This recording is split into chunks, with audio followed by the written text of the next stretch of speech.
Well, hello, good afternoon, good evening, good morning, wherever you are.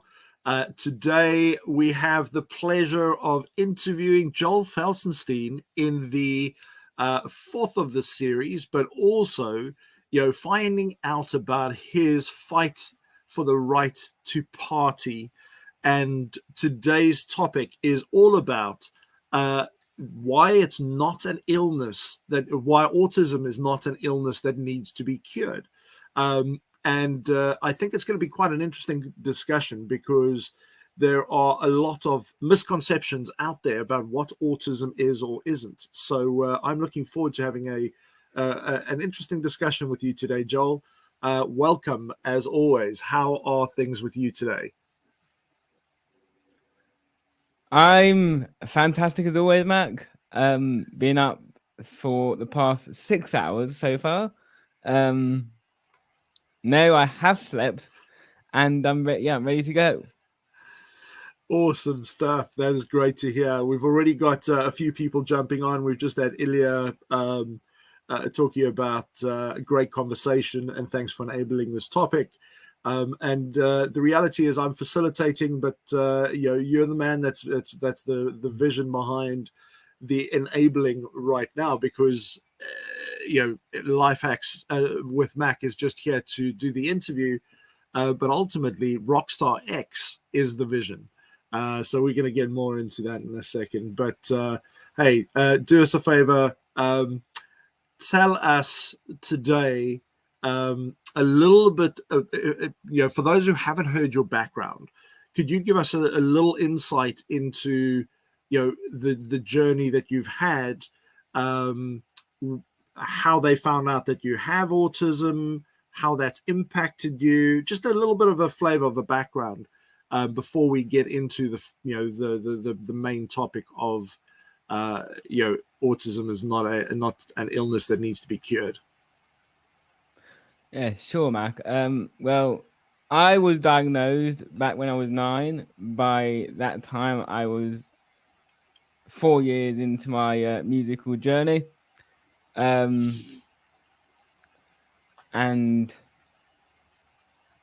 considerably longer in annoying my neighbours and parents by bashing around the table. And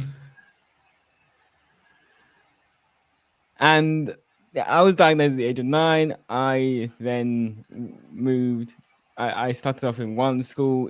We thought the education would be peachy. Started off in one school, proceeded to the next one, and over the course of my entire career, I wanted to be even across all educational platforms. So I went to 2 elementary and then 2 high schools to even the playing field.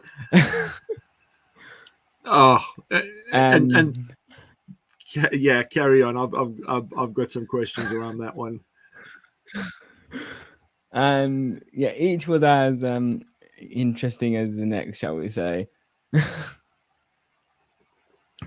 it's interesting because I know you shared an article with me recently, in fact, several articles, about the challenge parents of autistic children have with regards to just getting their children to be able to be accepted and be in a position where there's consistency in their life.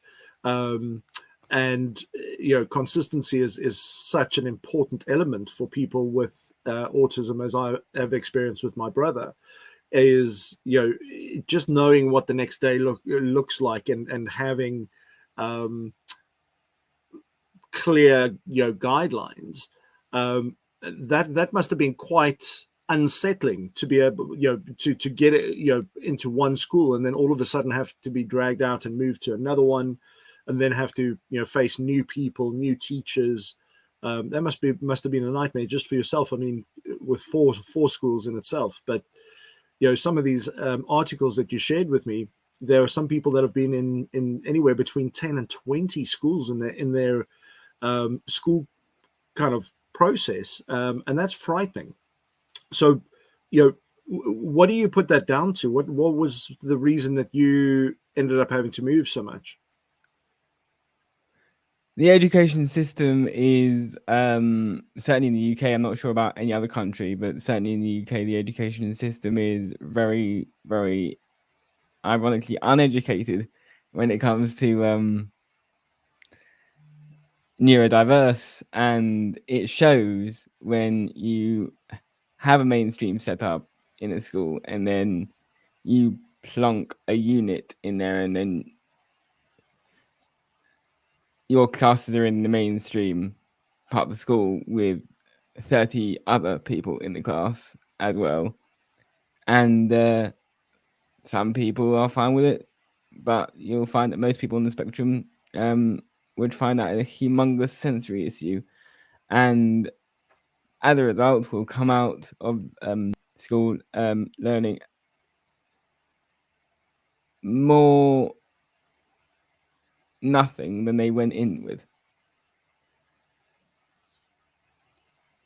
So, you've dropped a few words in there like sensory overload, and it reminds me of that quote where if you ask a goldfish to climb a tree, it's not going to be that successful. And this is where the systems, as it were, not only locally but internationally, have always been a challenge, because it's trying to take the few and make them conform with the many, which means support structures haven't always been there. In most structures, in most situations, are still not available. And how did you survive that challenge through school? Because that's extremely demotivating, should we say, to an individual who is forced to fit in, as opposed to flourish and be supported in the way you should be. Well, it was hard. My first secondary school, or high school in America, that I went to, I went there because everyone from my elementary school went there. So it makes sense because mum thought, okay, he's made friends. Trouble is, when you get to high school, your friends form groups, and therefore you're the last person to be picked. Kind of like when you're in gym.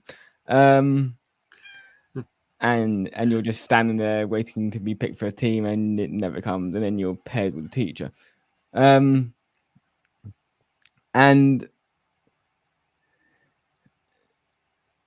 then I didn't last long at that school. In fact, I hardly went in. Yet, for some bizarre reason, even though I wasn't there in person, I achieved perfect attendance. And was that mostly the system just trying to make the time pass by, as it were, to show that you've gone through, rather than support? Yes, so it was but by the time I was 13, it sort of, we knew that school was utterly hopeless, and we were trying to get into the private school, which is the old Orange Hill School in the UK, in Burnt Oak, which had a unit and was set up more or less better than the previous school. It was certainly a smaller school, but by the end of the year, by year 12, I had done my GCSEs. I didn't revise, and somehow I managed to get 3 anyway. And by year 12, I said, you know what? I've had enough. What am I going to gain by staying an extra year? I'm not even going to do A-levels. We both know that. My grades were too low. I didn't even do enough GCSEs to warrant me to do A-levels. So what the hell am I still doing here? So I dropped out. Now, I know from some of the previous interviews we've done, the crazy challenges you have faced, both with health and discrimination, as it were, being treated differently, and that's why I'm really interested in this topic of trying to enlighten people about what autism is all about, because a lot of people don't understand it. I find that speaking to some people, they have absolutely no clue, and they some people think it's an illness, as you rightfully said, and that there's some magic pill or there's a treatment that you can go on to fix you. And it's interesting because this applies to globally. Autism is just an example today that we're using, but you look at it's almost applicable across things like religion, race, sex, all those things where people go, "You're different to me. We need to fix you," and they want to, because it's something that's misunderstood or not understood or not given the time of day, to find out more and to educate and enlighten. So talk to me. I mean, let me ask you that question. Why is it not an illness that needs to be cured? It's individual. It's like me saying, I want a computer that does this, this, and this, and the shop saying to me, here is a computer, this is the one for you, and I'm like, no, it's not. This is not what I wanted to do. It's doing average stuff. I wanted a computer that would do high-end graphics and stuff, and you've given me something else. It's not the same thing. Same with autism, and I said this in one of my other, I believe, interviews, Matt, with you, and I pulled the Sony, Samsung, Apple, and Microsoft analogy. Would you mind sharing that with us again? Yes. So the Microsoft, Samsung, Apple, for wanting a better word, triangle, love hate triangle, because they do love and they hate each other as well. On the outside, they look the same. They do the same thing, debating whether or not they each have better functions, but that's a whole different discussion. That's a whole different discussion, but that is also relevant to autistic people, as to if we have, or some people on the autistic spectrum have better knowledge of stuff than others, and some can hyper focus. That's not to do with the outside. Yes, that's to do with our insides and how we're programmed. It's exactly the same situation if you pair Apple, Linux, Microsoft, Sony, Samsung, and the different chains of Linux, Ubuntu, Kali. You've already gone over my head. They all do the same things. Some have extra features than the others that are largely unnecessary. But though that which is necessary for those, that they are specifically made and designed in a way that capitalizes on their strengths and what they are built for. Are you telling me that we can't do that with human being? Play to the strengths? Yeah, it's I think people need to digest that for a second.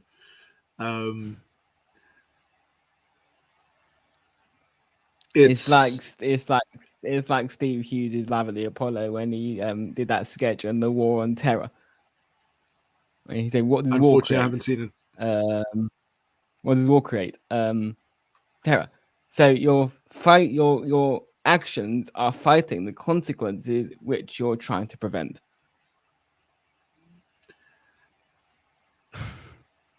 And it's like that whole fire with fire Yes. concept. Yes. So, carry on about the, why it's not an illness that needs to be cured, because I'd like to hear more about that, especially for those people who don't really understand what autism is.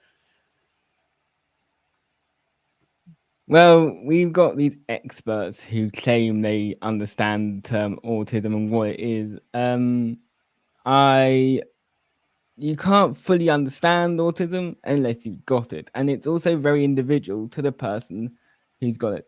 Kind of like when you want to get a bespoke suit made. It certainly isn't one size fits all. Otherwise, we'd be looking very odd indeed, walking around oversized suits and or the other way around. But That could be painful. Yes, exactly. So it's not a one size fits all, and this is why the system is failing, because it's trying to do something with one model, and the reality is that autistic people are not one model, and it's not a psychiatric illness. It's not a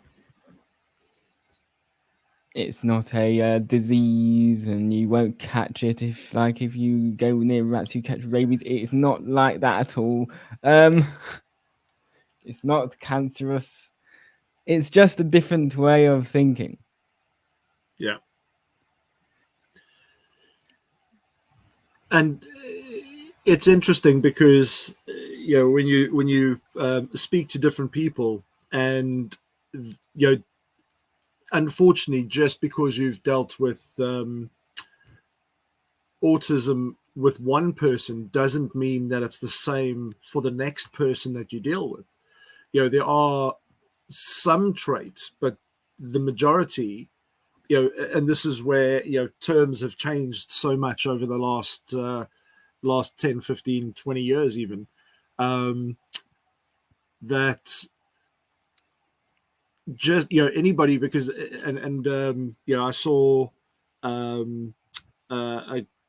gentleman that I know quite well, and he's quite an avid LinkedIn poster with a lot of strong opinions, Richard Sumner.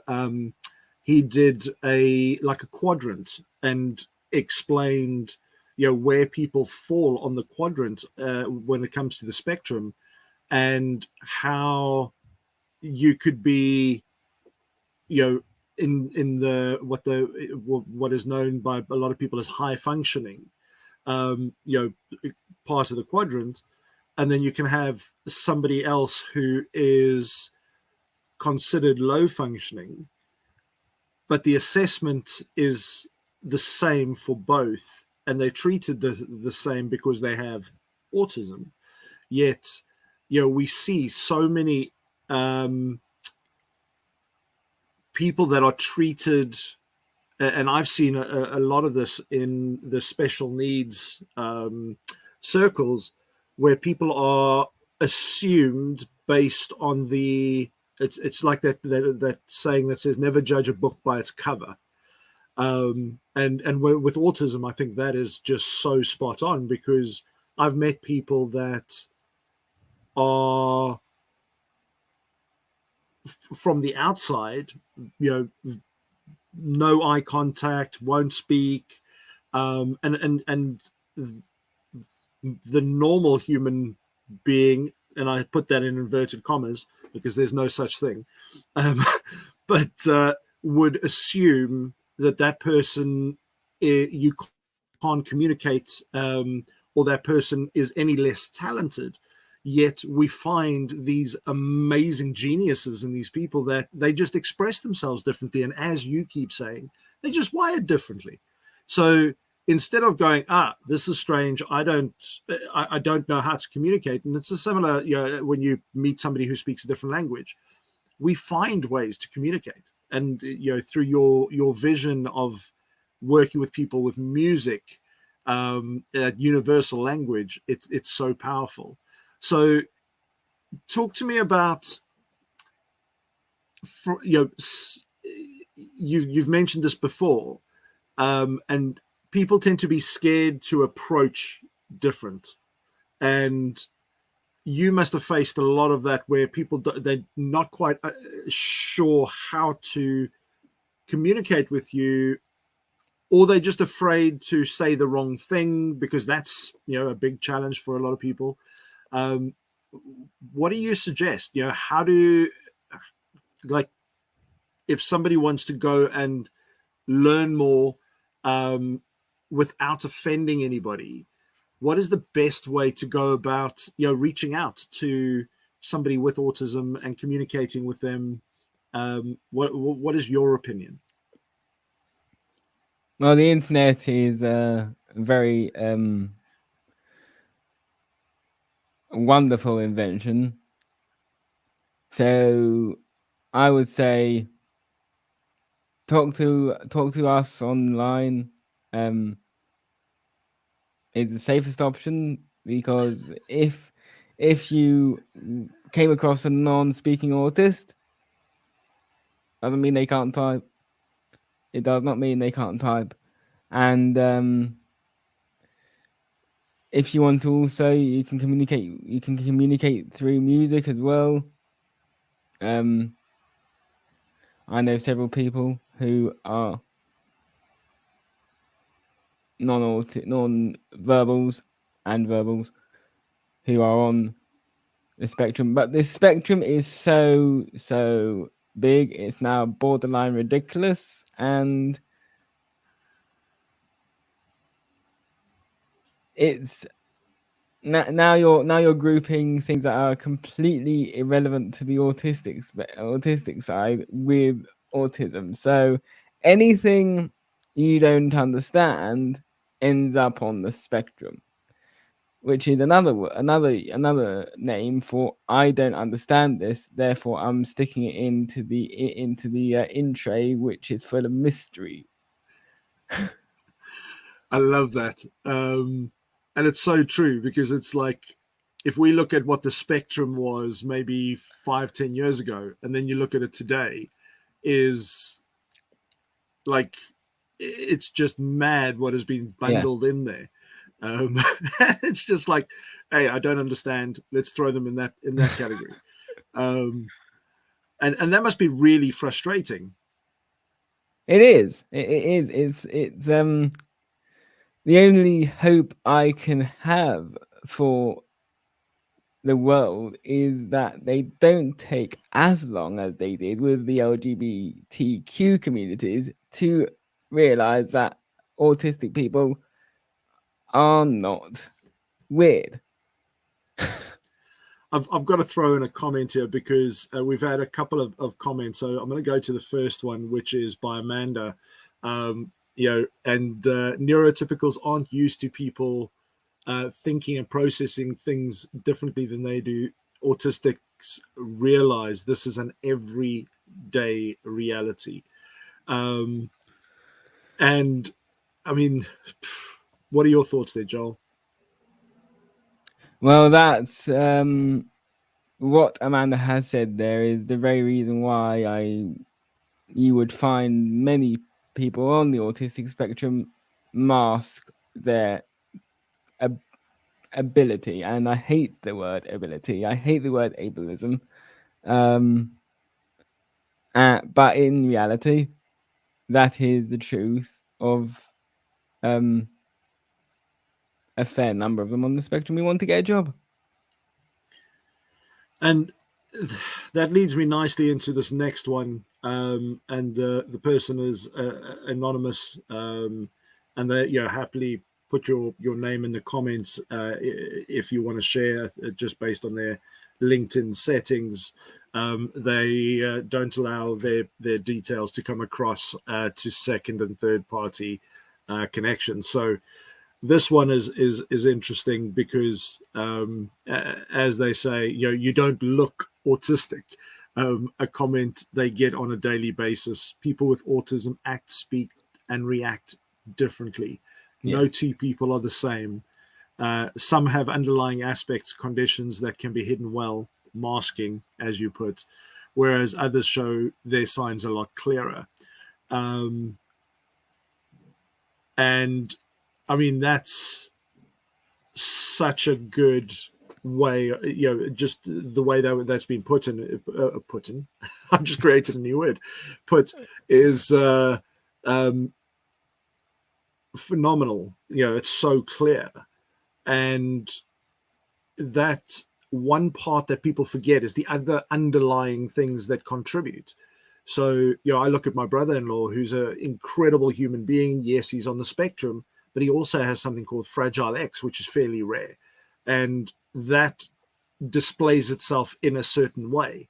Now, if anybody met him and they were told, he's autistic, without talking about any of the other things that he faces, then they would assume everybody would have the same traits for autism.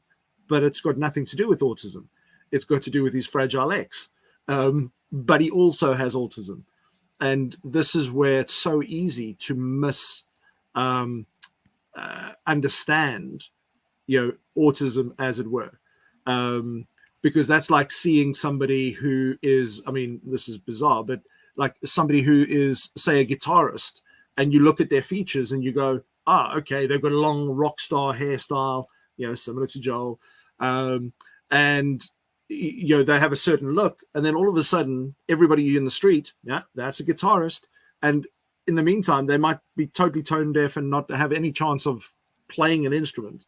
But you're assuming based on information that isn't correct. What are your thoughts on that before we go on to the next one? Assumption is very easy, sadly. I thought you were going to give us a quote there, and I was a bit worried about the language, but carry on. Assumption is very easy, sadly, and I would say that it's the lazy person's way of building up a character. I don't want to get to know this person, but at the same time, he's interesting, so he must be this. But the downside with all that is that if they aren't that, you're disappointed. So you've effectively expected something and it's not turned out to be true. You're either disappointed or you're surprised. And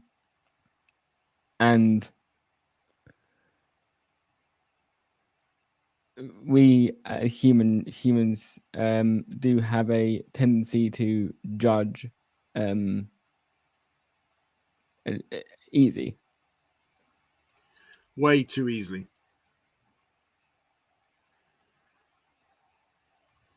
I'm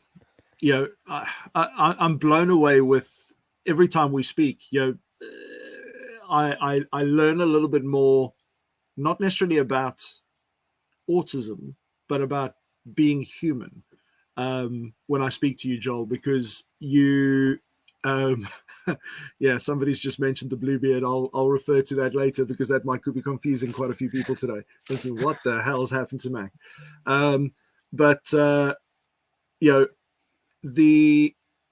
Your ability to, and this is one thing that I implore everybody watching this to connect with Joel. And if you get 5 minutes with a guy, that'll be a blessing in itself, because firstly, always positive, one hell of a sense of humor. He plays the drums, he plays the guitar, he happens to be sponsored by some of the biggest names out there, so he kind of knows what he's doing. But your vision to, and there needs to be another word for it, rather than enable, but to make a difference and help people really accept the others' individualness, our uniqueness is so important. And I know when we talk about RockstarX, which is the brand for you, Joel, You talk about the neurodiverse, but it's so much bigger than just that title. It's about there's a saying that says a lack of knowledge is a lack of interest, and really that's what it comes down to. When we don't know and we don't understand, a lot of the time we'll just brush things off, or because that makes us feel easy, more comfortable, or it serves our own purposes rather than trying to understand that other human being. I want to have a quick look at some of the other comments that we have over here. Let's share. I'm just going to grab a few because we've got so many coming through. So from Lee, diagnosis, labels, none of that matters. We all have value and we all have something to contribute. Joel, we are all weird. I love that. And well, I guess, Bluebeard, no more to be said. Thank you both for sharing your thoughts and experiences. Lee, thank you for taking the time to comment and engage. Really do appreciate it. And you're 100% correct. I only like connecting with weird people anyway, so it's all good. If you're normal, that normally sets off alarm bells for me. So, yeah. Anyway, so Joel, I'm conscious of time. You're always conscious of time, like my dad. I am. Well, the thing is, we have other people's time to respect, and we are going to be having more of these discussions.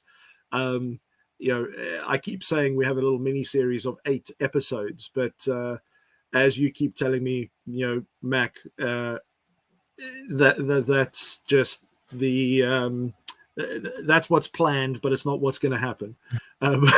So we know that. Everyone in the audience knows that. Well, we started off with having a Life Hacks with Mac and just saying, hey, we're going to do a one-off interview just to introduce you and your story. And we've done more lives as a result. Yes, the lesson here, ladies and gentlemen, is never set yourself limits. Thanks, Joel. So yeah, 100%. And that's still something, I'm at my tender age of, and I won't give my age away because the beard 48. is pretty clear. No, but close. Damn. So is still something that I'm learning is, we're always learning. There's always something new, and setting limitations on ourselves is purely just a decision or a feeling that we put on ourselves, which is not reality. And when you don't put those limitations on yourself, it's incredible what happens, and the people that you meet. So, and I say that to people watching this, if you've met somebody in the audience and they're commenting, whether it be on Facebook, YouTube, LinkedIn, just connect with those people, start a conversation, because you just never know where it's going to lead. I mean, this is how you and I got introduced, is via LinkedIn with somebody saying, hey, can you help Mac?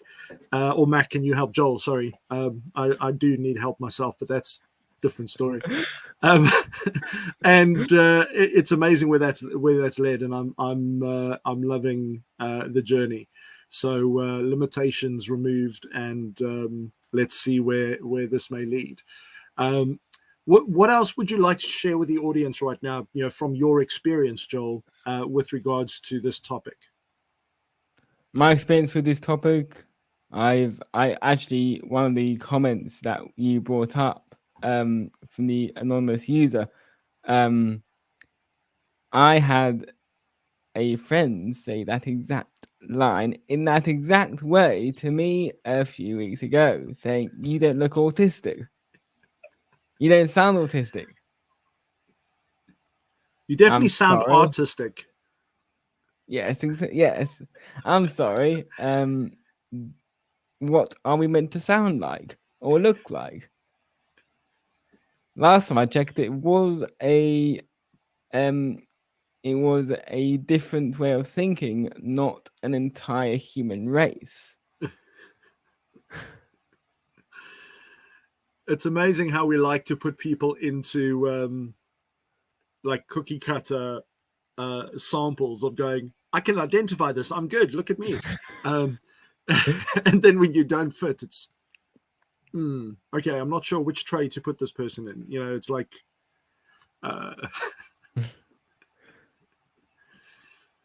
If you put people in the box too much, you're no longer watching. You're no longer living in the real world. People, you're watching television. And this is where, too much potential sci-fi kicks in.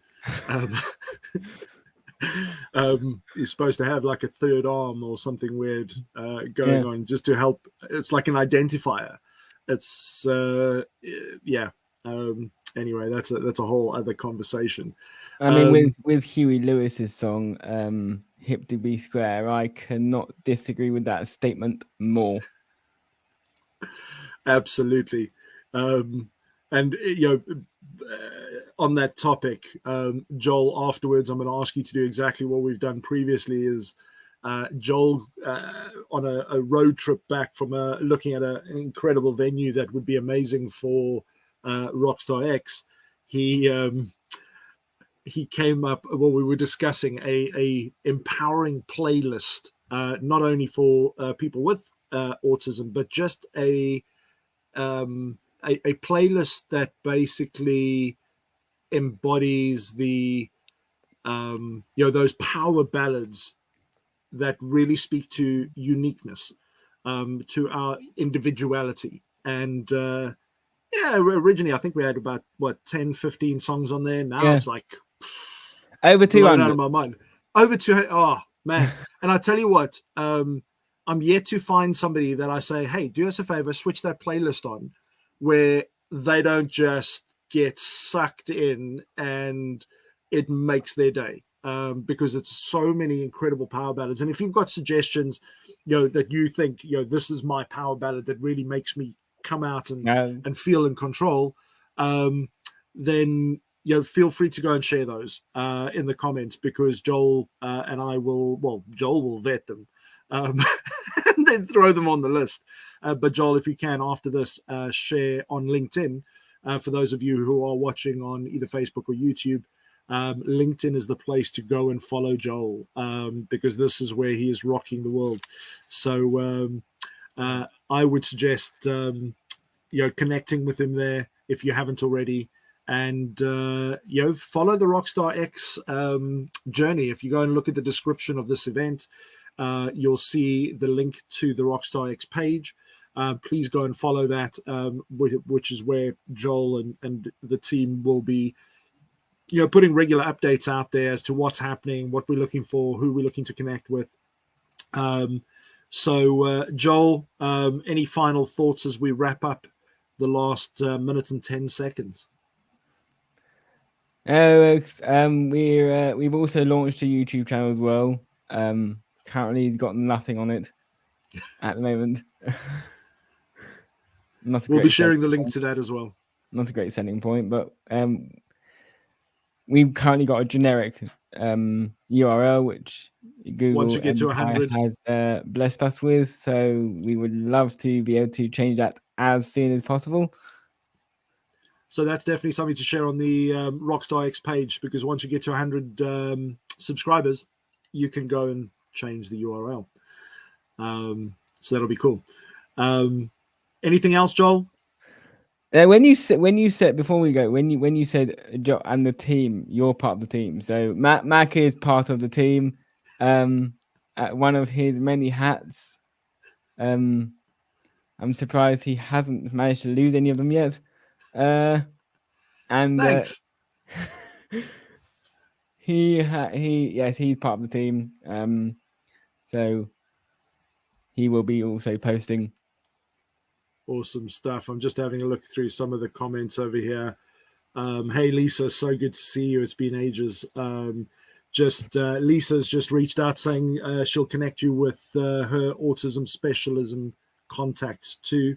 That'll be amazing. We're looking at different ways to support and help people with autism get access to things like better jobs, access to music, access to be able to work in the gaming industry, all of those things, anything that will help empower people with autism or neurodiverse people as a whole.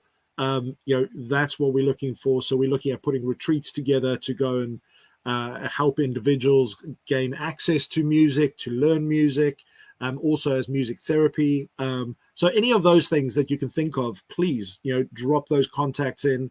Anybody that has experience, either being, if that would be incredible, because we've got so many incredible human beings with autism, but also people that have worked with or work with organizations that empower autistic and neurodiverse people. That would be incredible. So Joel, thank you for the incredible human that you are and the vision that you have, and I'm excited to see what the world has in store 5-10 years from now, because I think there've been a lot of organizations out there that facilitate, but I truly believe RockstarX is going to be a place that will empower, and that's what I'm really excited about, is celebrating our uniqueness.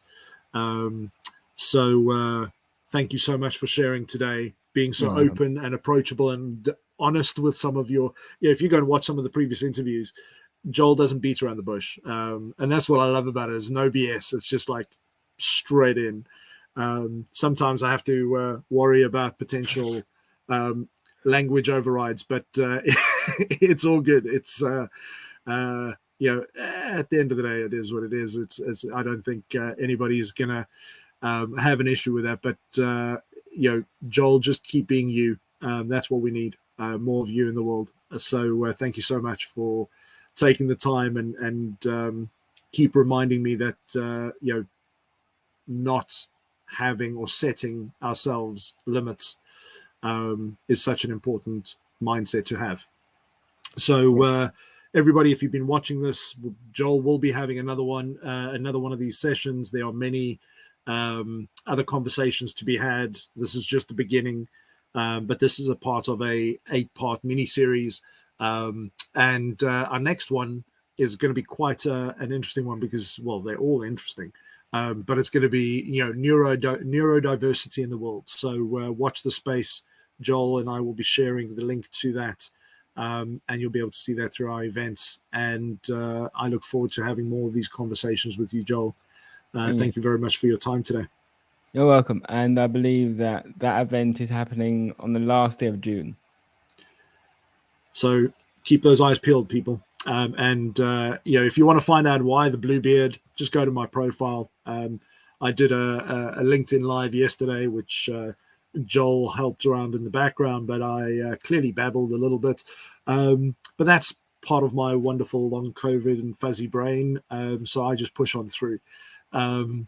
Because life's too short to sit back and wait for perfection. So thank you everybody for watching, and I wish you all an incredible week ahead. Make the best of it, seize every day, and live every day too.